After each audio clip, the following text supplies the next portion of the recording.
Hi investors, welcome to SOIC. So in today's company analysis, we'll be talking about a company that is an outlier in a commoditized space. माने आज हम एक उस company की बात करेंगे जो एक कमोडिटी सेगमेंट में ब्रांड बना के बेच रही है. The name of the company is Garware technical textile, जिसका market capitalisation is somewhere close to 4200 crore. तो इस बिजनेस एनालिसिस को हमने 5 पार्ट्स में बांटा है. So in the first part of the business analysis, we'll be applying a mental model to the company analysis. हम एक mental model से start करेंगे. In the second part, we'll be talking about the business history of Garware Technical Fibers. In the third part of the analysis, we'll be talking about their products, their end users, and different applications that they have for their products. In the fourth part, we'll be talking about creation of mini modes. And in the last part of the video, we'll be talking about valuation and sources of risk. So coming to the first part of the video, mental models. तो एक बहुत interesting mental model है जो Elon Musk जैसे entrepreneurs काफ़ी ज़्यादा use करते हैं. तो those of you who don't know about Elon Musk, तो एलॉन मस्क ने $3 बिलियन कंपनी बनाई है bye the name of SpaceX, PayPal and Tesla. And एक लाइफ में at the age of 49 he has already built 3 companies which have a market capitalization of beyond $1 billion. तो उन्होंने कैसे करा? तो उनसे इंटरव्यू में किसी ने क्वेश्चन पूछा था, सर आपने इतना कुछ कैसे कर लिया? तो he told them the reason lies behind my understanding of first principles. तो कुछ प्रॉब्लम सॉल्वर्स होते हैं who like to solve problems by using analogy, and then there are some problem solvers who like to solve problems using first principles. तो Elon Musk keeps on telling us कि आप एक idea लो, कोई भी आपके सामने प्रॉब्लम है उसको सबसे सिंपल फॉर्म्स में डिसमेंटल कर दो एंड फिर वहां से आप उस पर बिल्ड करना स्टार्ट करो, आपको सोल्यूशन अपने आप ही मिल जाएगा. So this is what Einstein also has to say, that if you give me 50 minutes to solve a problem, I will spend 45 minutes thinking about a problem and 5 minutes thinking about a solution. Because what he is doing, he is actually thinking through the first principles कि इस problem के अंदर इसके problem के real reasons क्या हैं, what are the building blocks of this problem. तो link to first principles in this stock analysis we have company by the name of Garware technical textile, जिसने ये मेंटल मॉडल अपने बिजनेस के अंदर लगाया. एक बार ये समझते हैं कैसे लगाया. पर इसको समझने से पहले हम इनकी बिजनेस हिस्ट्री की बात करते हैं. So coming to the company history, Garware was founded way back in 1970s by B.D. Garware, who is the grandfather of Vayu Garware, जो आज के MD है इस कंपनी के. तो 1970s में जब Garware was basically came into business, so they came into business by selling nylon fiber to fishing nets. And 1976 में Luck found B.D. Garware. So while on a flight to somewhere in India, he was sitting right next to the MD of Wall Industries, which is a rope manufacturing company from US. And 1976 में इन्होंने tie up करा wall industries के साथ रोप manufacture करने का, जो ये fishing nets के लिए बेचते थे. बट प्रॉब्लम क्या थी? 1970 से लेके 1980s तक Garware was fairly a commoditised company. ये लोग कमोडिटी बेच रहे थे, इनकी कंपनी का कोई ब्रांड नेम नहीं था. तो इस वजह से, क्योंकि ये कमोडिटी इंडस्ट्री है, commodity is one of the worst businesses to be in, so their debt by equity ballooned somewhere between 1.5x and इनका return on capital was somewhere between 8 to 9%, which wasn't much. But in 1991, Ramesh Garware, who is the son of B.D. Garware, joined the business, and Ramesh Garware turned the company around because he launched many value-added products. Value-added products क्या होते हैं? Basically, these are your products which have higher margins and which are your unique products. And even in 1995, another keystone development which happened was that Vayu Garware, who is the son of Ramesh Garware, joined the business. Now, Vayu Garware was a graduate from University of Wharton. तो guys, यहाँ पे I just want you to focus on one key interesting mental model. तो आजकल जो अच्छे investors हैं, दे consciously look for companies जहाँ पे यंगर जनरेशन आ रही है ओल्डर जनरेशन से ओवरटेक करने के लिए. जैसे हमने लुपिन के केस में देखा था कि लुपिन के केस में जैसे यंगर जनरेशन ने आके ओवरटेक करा, Lupin became a 60 to 70 bagger in the consequent decade और 2. तो यहाँ पे एक बहुत इंटरेस्टिंग मेंटल मॉडल है, काफ़ी सारे इन्वेस्टर्स इस मेंटल मॉडल को अप्लाई करने की सोचते हैं.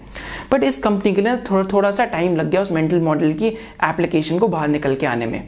तो before we proceed to product development and product application which is tied up to the business history, बीच में I just want to explain you what are technical textiles. तो एक तो बेसिकली आपके नॉर्मल टेक्सटाइल्स होते हैं जो आपके हाउस में यूज होते हैं और आपके बेसिकली फैक्ट्रीज में जो बनते हैं, हाउसिंग में यूज होते हैं एंड आप जिसके कपड़े पहनते हैं. But there are other kind of textiles which are known by the name of technical textiles. अब इनका वर्ड का मीनिंग कहाँ से आ रहा है, टेक्निकल टेक्सटाइल। तो ये किसी चीज़ के लिए यूज़ हो रहे हैं, किसी स्पेसिफिकेशन के लिए यूज़ हो रहे हैं। Just for example, suppose if you are going out for camping, तो आप अपने साथ टेंट लेके जाएंगे, स्लीपिंग बैग लेके जाएंगे, तो जिस मटेरियल का वो बना हुआ है उसको हम टेक्निकल टेक्सटाइल कहते हैं। आप रात को अपनी कार को कवर करते हैं, जो आपका कार का कवर है basically that is known as tarpaulin, that is also an example of technical textile. So guys, these are examples of technical textiles. Another key example is, suppose if you go to practice in cricket nets. अगर आप cricket nets में practice कर रहे हैं, आप यहाँ football खेल रहे हैं और आप गोल के अंदर गोल मार रहे हैं, तो even those nets are known as your technical textiles, क्योंकि वो किसी technical specifications के लिए according बने हैं, किसी key purpose के लिए बने हैं. That is why they are known as technical textiles. So Garware is into the manufacturing of technical textiles. और इनके यहाँ पे 4 to 5 key segments हैं. एक बार इनके key segments समझते हैं. So their first key segment is fisheries, which contributes nearly 20 to 25% of sales. Second key segment is aquaculture, which contributes 30 to 35% of sales.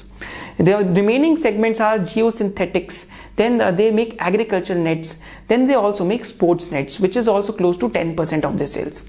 So coming to the first product segment of fishing nets or fisheries, so over here Garware is the domestic market leader and they have a market share of nearly 65%. And यहाँ पे इनके जो 2 key products हैं, एक बार उनको देखते हैं. तो first key product is Serpine nets and second key product is trolling nets. तो Serpine nets are basically they resemble the shape of a bowl. Whereas trolling nets, they are basically used with force. So Serpine nets अगर हम check करेंगे तो Serpine net से actually catch काफ़ी ज़्यादा होती है. तो गरवारे ने एक वर्ल्ड रिकॉर्ड भी बनाया था कि गरवारे का नेट यूज़ करके एक ट्रॉलिंग बोट ने nearly 2500 tons of fish capture करी थी, that too in one trip. तो गरवारे के नेट को यूज़ करके उन्होंने वो बनाया था world record. And more over fishing nets में इनका की एडवांटेज क्या है, क्योंकि ये बहुत क्रिटिकल एप्लीकेशन है. Let's just understand. कभी भी एक जो ट्रॉलर होता है, जो बेसिकली कमर्शियल फिशिंग वेसल है आपकी, whenever it goes for a trip it catches fish nearly close to $1 million, माने 6.5 से 7 करोड़ के आसपास की फिश कैप्चर करता है. But net as a percentage of total cost of the trip is only 2 to 3%. Now just imagine that you are the owner of a commercial fishing vehicle and जो आप net लेके गए थे अपने साथ, वो नेट ही फट गया रास्ते में. तो व्हाट विल हैपन इज कि आपका पूरा जो कॉस्ट था उसी वक्त डिस्ट्रॉय हो जाएगा और आपके पूरे दिन का जो रेवेन्यू था वो उसी वक्त खत्म हो जाएगा. तो यहाँ पे गरवारे ने ओवर द इयर्स अपने ब्रांड के लिए एक बहुत अच्छी रेपुटेशन बिल्ड कर ली है, which helps them to command a premium price over their competitors. तो यहाँ पे 25 to 30% का premium price these guys can charge. तो यहाँ पे they have created a mini moat by the name of brand, critical application, and third one is distribution, क्योंकि यहाँ पे they distribute to nearly 3000 dealers. and यहाँ पे distribute करना is really difficult, क्योंकि आपको इंडिया में पूरी कोस्टल लाइन में अपनी distribution setup करनी है. just imagine how difficult it would be. Over here they compete with several local players like Menezes Goa, which mainly caters to the unorganized segment. Then there is another one by the name of Tough Ropes. तो यहाँ पे basically ये unorganised players के साथ भी काफ़ी ज़्यादा compete करते हैं. तो this segment contributes nearly 20 to 25% of the sales. And इसके अंदर जो रोप्स की भी सेलिंग इसके अंदर आती है, which is a very low margin product. Ropes के अंदर they only make a EBITDA margin of somewhere close to 10%. Coming to the second product segment, which is by the name of aquaculture. So these guys entered aquaculture way back in 2004.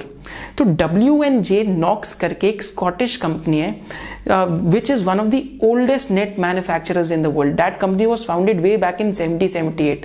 तो उन्होंने गरवारे के साथ collaboration करके 2004 में गरवारे को outsourcing करी थी nets की मैन्युफैक्चरिंग की, क्योंकि इंडिया में एक चीपर लेबर थी और इंडिया में मैन्युफैक्चरिंग की क्वांटिटी बहुत ज़्यादा हो सकती थी, इसलिए उन्होंने गरवारे को 2004 में आउटसोर्स करा था. What happened as a result was in 2004, Garware entered the segment of aquaculture, which is their biggest segment in sales in terms of today. And यहाँ पे their key product segment is for salmon fishing. तो एक बार ही समझते हैं कि aquaculture में क्या करते हैं. In aquaculture, they provide nets for anti-predator nets. They also have recently launched a technology by the name of V2 technology. X12 sea lice करके नेट्स प्रोवाइड करते हैं. And today only in salmon fishing in entire Canada they have a market share of 95%. In Norway they have a market share of 35%. Even in a country like Chile, which they entered just 5 years ago, they have already gained a market share of 25%. इसके पीछे हम जो reasons है उसको समझते हैं. हमने first beginning of the video में बात करी थी फर्स्ट प्रिंसिपल्स की. अब यहाँ पे समझते हैं कि गरवारे ने फर्स्ट प्रिंसिपल्स को अप्लाई कैसे करा. तो basically Garware is a B2B company है, बिजनेस टू बिजनेस प्रोवाइड करता है. तो एक बार इनकी V2 टेक्नोलॉजी को हम समझते हैं कि यहाँ पे इन्होंने फर्स्ट प्रिंसिपल्स को कैसे अप्लाई करा. In aquaculture one of the biggest problem that there is of fouling. अब फाउलिंग क्या होता है? बेसिकली नेट्स के ऊपर काफ़ी सारे सी ऑर्गेनिजम्स ग्रो कर जाते हैं. Something like your algae, something like your bacteria, या कभी कभी प्लांट्स भी ग्रो कर जाते हैं और वॉर्म्स भी ग्रो कर जाते हैं नेट के ऊपर, जिसकी वजह से नेट काफ़ी हैवी हो जाता है. एंड क्योंकि ये एक्वाकल्चर है which is artificial breeding of fish in a natural environment, तो उस वजह से क्या होता है कि अंदर जो सामन फिश है वहाँ पे उनके पास काफ़ी ज़्यादा बैक्टीरिया आता है, जिसकी वजह से salmon fish can die early. And moreover apart from this net की क्लीनिंग का कॉस्ट काफ़ी ज़्यादा बढ़ जाता है. तो Garware what Garware did was कि they applied first principles. They actually asked their customers कि आपको बिजनेस में आज प्रॉब्लम क्या आती है. And most of their customers told Garware कि we face this problem of anti fouling. तो सर आप इस प्रॉब्लम को हमारे लिए सॉल्व कैसे कर सकते हो. So Garware came up with a very innovative solution by the name of V2 technology. तो बेसिकली क्या है कि जो कॉपर एलॉय है, कॉपर एलॉय के ऊपर कोई भी ऑर्गेनिज्म ग्रो नहीं कर सकता because it is an anti micro organism alloy. तो what Garware did in V2 technology, इन्होंने ये लेके आए तो नैनो पार्टिकल्स पे अपनी रोप्स के अंदर नैनो पार्टिकल्स पे दे इन्फ्यूज्ड कॉपर एलॉयज, जिसकी वजह से एंटी फाउलिंग स्टॉप्ड. तो फाउलिंग बिल्कुल स्टॉप हो गई and the V2 technology had an anti fouling property because of which maintenance cost declined by 50%. So there was an experiment done in Scotland जहाँ पे V2 technology fiber का net use करा था as compare to some other net. तो 28 days में जो दूसरा वाला नेट था उसको 12 डेज में ही साफ करना पड़ गया, whereas V2 टेक्नोलॉजी नेट को साफ करने की जरूरत ही नहीं पड़ी. जस्ट इमेजिन कि नीचे जो जो डीप डाइवर जा रहा है उसको पूरा नेट साफ करना पड़ता है, वो पूरी एक कॉस्ट बच गई फिशिंग कंपनी की. So this is one of the first application of mental models first principles. अब सेकेंड एप्लीकेशन समझते हैं इन्होंने क्या करा. सेकेंड एप्लीकेशन ये X12 सी लाइस टेक्नोलॉजी के अंदर लेके आए. तो sea lice is something, again sea lice is very small in size, so they also enter the fishing nets of aquaculture and वहां पे आके they trouble the salmon fish a lot. तो सी लाइस को कैसे प्रिवेंट करें अंदर आने से? सो they launch X12 C lyase technology, जिसकी वजह से सी लाइस कैनॉट एंटर इजिली. एंड जो बाकी टेक्नोलॉजी और इस टेक्नोलॉजी में फ़र्क क्या था कि यहाँ पे जो वाटर का फ्लो थ्रू है that is way more easier as compare to the other technology. Let's just consider this example. दूसरी टेक्नोलॉजी में क्या होता है कि 1 liter of water passes through in 6 to 7 minutes. Whereas in X12 sea lice technology, which is patented by Garware, यहाँ पे 1 liter of water passes just in 6 seconds. Right, तो वहां पे 6 to 7 minutes है और यहाँ पे सिर्फ 6 seconds के अंदर ऐसा हो जाता है. तो guys, again first principles, they came to their customers, they studied their problems, they went back to Pune and they did R&D in their labs and then they came up with an innovative solution. Another innovative solution which they developed over here is anti-predator nets. तो again सामन fishing के aquaculture में क्या problem हो रहा था कि जो seal है, seal is basically N aquatic animal जो बहुत ज़्यादा जो बेसिकली नेट को तोड़ के सामन को खा जाता था. तो इन्होंने क्या करा, they launched anti predator nets which is 4 times stronger than a conventional anti predator net, जिसकी वजह से seal could not enter the cage easily. तो इसकी वजह से 2 बेनिफिट्स हुए. एक तो जो आपका जो एक्वाकल्चर वाली कंपनी है उसका कॉस्ट काफ़ी बच गया एंड सेकंड बेनिफिट क्या हुआ कि सील्स को मारने की जरूरत नहीं पड़ी क्योंकि सील कलिंग बहुत ज़्यादा बढ़ते जा रही थी इसके चक्कर में. So guys, again they studied their customers' problem and then they solved it. Again, application of first principles. This is what makes this company a little special. So coming to the third product segment, that is of your basically geosynthetics. तो geosynthetics में they basically provide technical textile for infrastructure projects. जैसे जो railway track है उसके आसपास अगर बहुत ज़्यादा रॉक्स हैं तो कभी कभी क्या होता है कि रॉक्स का थोड़ा मूव अराउंड होने से rocks come on the tracks, तो वहाँ पे रॉक को प्रिवेंट करने के लिए just for coming on the track they provide technical textile material just to keep the rock in place. But truth to be told, this is a sector which depends upon a lot of government tenders. So काफ़ी बारी गरवारे की management ने भी promise करे कि next 3-4 years में segment से अच्छी ग्रोथ आ सकती है, but this is purely dependent upon government tendering and यहाँ पे ऐसा कुछ खास ग्रोथ का चांसेस लगते नहीं है. Fourth product segment is that of shipping and mooring ropes. तो शिपिंग एंड मूरिंग रोप्स में भी they have a very differentiated strategy. तो यहाँ पे they have like insourced the Dyneema technology from Holland. तो यहाँ पे एक्सक्लूसिवली ये लोग डायनीमा टेक्नोलॉजी यूज करके प्लैटिना रोप्स बेचते हैं. तो दो टाइप्स की रोप्स होती हैं, एक आपकी स्टील रोप्स होती है मूरिंग के लिए एंड एक आपकी डायनीमा रोप्स इन्होंने बनाई है. तो Dyneema ropes have more tensile strength as compare to steel ropes. तो इनमें टेंसाइल स्ट्रेंथ ज्यादा है, basically they are stronger as compare to a steel rope. तो Adani ports is one of their key clients and they also supply to your Indian navy and Indian coast guard. And geosynthetics और like your ship mooring के अंदर they also have other clients like Hindustan zinc and Reliance. तो इन सबको भी एक बार ये product supply कर चुके हैं. Coming to the next segment which is really interesting is that of sporting nets. तो sporting nets is again a high margin business for them. तो यहाँ पे इनका कुछ EBITDA margin is somewhere close to 30% for them and यहाँ पे इनके पास इंटरनेशनल लाइसेंसेज हैं डिफरेंट टूर्नामेंट्स में प्रोवाइड करने के लिए. So they are a provider of nets to tournaments like Wimbledon, English premiere league and international volleyball tournaments.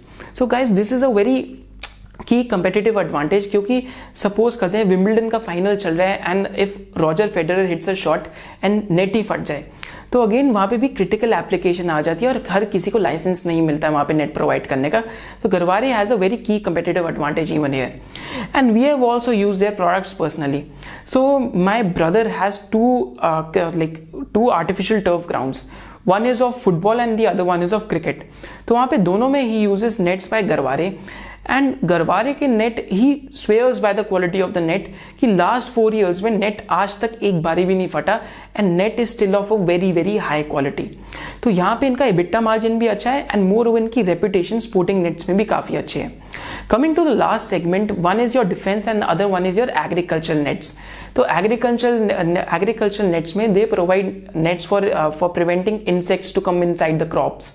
And यहाँ पे अभी भी penetration काफ़ी low है, काफ़ी सारे farmers अभी भी agricultural nets नहीं use करते अपनी crops के लिए. Second segment is of nets used for defense, like technical textile used for defense. तो यहाँ पे they have done a tie-up with an Israeli company for providing aerostats and for providing sleeping bags for the military, even tents for the military. But again, this business is a little flattering to deceive क्योंकि यहाँ पे इतना growth आ नहीं पा रहा because again it is dependent upon government and their key client over here is DRDO, which is the Defense Research Organization of India. So guys, this concludes our business analysis of Garware. अब एक बार बात करते हैं इस business के अंदर mini modes क्या क्या बिल्ट इन है. तो मिनी मोड नंबर 1 क्या है? डिस्ट्रीब्यूशन. क्योंकि इनके 3000 डिस्ट्रीब्यूटर्स हैं, दिस इज अ की कंपेटिटिव एडवांटेज. क्योंकि आज किसी और प्लेयर को पैन इंडिया जाने के लिए बहुत ज़्यादा टाइम लगेगा. They have taken nearly 30 to 40 years to come to these many distribution channels. Second is they have a lot of international distribution channels. तो नॉर्वे में they distribute their products through a company by the name of Selstad. Even in Scotland they have done a tie-up for distributing their products. तो ये वाला tie-up भी करना is really difficult for a new company which does not have the technical know-how. Third is again technical know how. And coming to technical know how में हमने पहले ही देख लिया था एक्वाकल्चर में इन्होंने कौन से प्रोडक्ट्स फाइल करे हैं. एंड टेक्निकल नो हाउ में एक बहुत इंटरेस्टिंग चीज़ क्या है इनके पास कि they have also filed 43 patents in last 5 years and they have been granted 11 patents. So this company is also accelerating its research and development cost. तो एक बार हम इनके लास्ट 5 years का R&D एक्सपेंडिचर देख सकते हैं. तो पॉलीमर इंजीनियरिंग के दे हैव नीश डोमिनेंस. तो fourth mini moat which this company has built is like technical textile is very complex to manufacture. इनके आज 2000 SKU के आसपास हैं.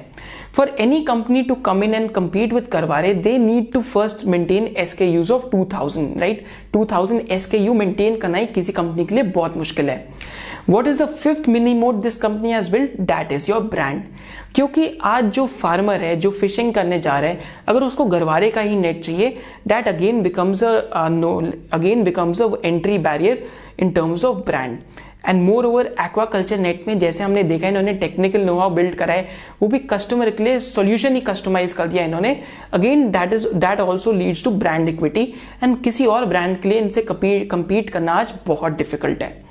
Guys, this was mini moats which Garware has built into their business, which helps them to earn a ROCE of more than 20%. जैसे हम इनका यहाँ पे ROCE चार्ट देख सकते हैं. Last 5 years में they made an ROCE of more than 20%. And इस कंपनी के अंदर क्या हुआ है लास्ट 5-6 ईयर्स में, why they have migrated from a commodity player to a truly differentiated player is margin expansion. तो यहाँ पे हम देखेंगे इनकी की रॉ मटेरियल्स है HDPE, polypropylene and nylon and polyester. These are basically derivatives of crude. अगर आप इतना भी याद रख लेंगे ये क्रूड ऑयल के डेरिवेटिव हैं तो आपको समझ आ जाएगा. तो क्रूड ऑयल के डेरिवेटिव्स की जो वॉलिटिलिटी थी इन्होंने पास ऑन करना सीख गए ये लोग. बेसिकली इनके जो वैल्यू एडेड प्रोडक्ट्स थे उनसे क्रूड ऑयल का डेरिवेटिव जो वॉलिटिलिटी था वो पास ऑन होने लग गया, जो हमें इनकी मार्जिन एक्सपेंशन के अंदर दिख रहा है. एंड अनदर की development is in 2014 they had nearly 35% of their portfolio was in commoditized product, which today 70% is value added and only 30% is commoditized. So next 3 to 4 years में management has laid down a map of doubling their profits just by getting rid of the commoditized segment. So guys, this is the business analysis of Garware. But now the question comes, what is the negative side of things? Because this was all the positive. अब यहाँ पे negative side of things भी बहुत ज़्यादा है. तो पहला negative side of things समझते हैं. यहाँ पे कॉर्पोरेट गवर्नेंस का काफ़ी बड़ा रिस्क हो सकता है. तो अगर हम गरवारे की बैलेंस शीट में देखें या हम गरवारे की रिलेटेड पार्टी ट्रांजैक्शंस देखें, in spite of company being cash rich, क्योंकि बैलेंस शीट पे 350 से 400 करोड़ के आसपास कैश पड़ा हुआ है. In spite of being cash rich, company is still borrowing loans from the inter parties. तो इंटर पार्टी डिपॉजिट बहुत ज़्यादा हो रहा है एंड उस पर इंटरेस्ट रेट भी कुछ 8 to 9% के आसपास दिया जा रहा है, राइट. तो यहाँ पे एक ये रिस्क है. सेकेंड है जो मैनेजमेंट का कॉम्पेंसेशन है, that is also really high. तो मैनेजमेंट कॉम्पेंसेशन पे वैसे हम इतना ध्यान नहीं देते क्योंकि अच्छी कंपनीज जो बालकृष्णा इंडस्ट्रीज टाइप कंपनीज हैं उनका भी मैनेजमेंट कॉम्पेंसेशन बहुत हाई था, बट फिर भी उन्होंने अच्छा रिटर्न बना के दिया. गरवारे ने भी ये करा है, but combined with the first risk हमें थोड़ा सा यहाँ पे रिस्क लगता है. Third risk in terms of corporate governance is कि cash is lying on the balance sheet for last 3 to 4 years and nothing is being done about the cash. Yes, they have given out a dividend of 25% this time, but last 3 to 4 years में cash का कुछ किया नहीं जा रहा. In spite of the company being a free cash flow engine, जैसे हम यहाँ पे इनका free cash flow देख सकते हैं. free cash flow from operation काफ़ी ग्रो कर रहा है. तो फ्री कैश फ्लो इंजन बन चुकी है company, but still cash is accumulating on the balance sheet and company is not distributing the cash to the share holders as of now. Another source of corporate governance risk is in 2016 and 17 this company reinstated its annual report numbers. तो annual report में आपने पूरे numbers ही reinstate कर दिए 2016 and 2017 की. Again that is a little complex to find out for us. So this was the risk analysis of Garware and other sources of risk comes from the volatility of crude oil. क्योंकि 30% अभी भी product portfolio कमोडिटाइज्ड है तो वहाँ पे भी एक थोड़ा सा सोर्स ऑफ रिस्क आ जाता है. So guys, this is why we wouldn't, I think so, would like to value this company because हमारे it is in a too difficult box. So in this business analysis, we won't be giving any valuation to you because for us, Garware falls under too complex box. क्योंकि even though we understand that the business is on a really strong footing, but we just do not understand the accounting aspect of it as of now. Another source of risk that is there in the company कि इस company का top line growth has been really slow in the last 4 to 5 years. One of the reasons is कि इनका product mix change हो रहा है towards higher margin products. But what problem is there is कि size of opportunity में product mix change होने की भी कोई limit होगी. 70% already value added हो चुका है, तो कहाँ तक ये product mix को change कर सकते हैं, that is left to be seen. And link to this इसकी जो इनकी एंड यूजर इंडस्ट्रीज हैं they typically grow at a rate of 2 to 3%। जो एक्वाकल्चर इंडस्ट्री है, जो फिशरी इंडस्ट्रीज है, वो 2 to 3% के आसपास ग्रो कर रही है। वेराज Garware is currently making new applications. तो यहाँ पे ये रिस्क है अगर इनका इनोवेशन इंजन स्टॉप हो जाता है तो इनकी growth will also fall down to the industry level. So in the description below we have mentioned a stock visualization story for you. तो अगर किसी को इन्फोग्राफिक्स के थ्रू गरवारे टेक्निकल फाइबर्स की स्टोरी समझनी है तो हमने डिस्क्रिप्शन में मेंशन कर रखी है। सेकेंडली, अगर आपको कोई भी डाउट है इस कंपनी से रिलेटेड तो हमने अपनी डिस्क्रिप्शन में ईमेल आईडी भी मेंशन करी हुई है।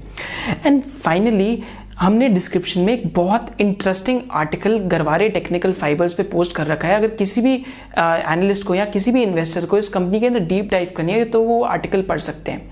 सो गाइज बिफोर लीविंग तो I would just like to ask you कि कमेंट सेक्शन में आप हमें बताइए कि नेक्स्ट कंपनी एनालिसिस आप कौन सा देखना चाहेंगे, वेदर बालकृष्णा इंडस्ट्रीज और एपीएल अपोलो स्टील ट्यूब्स।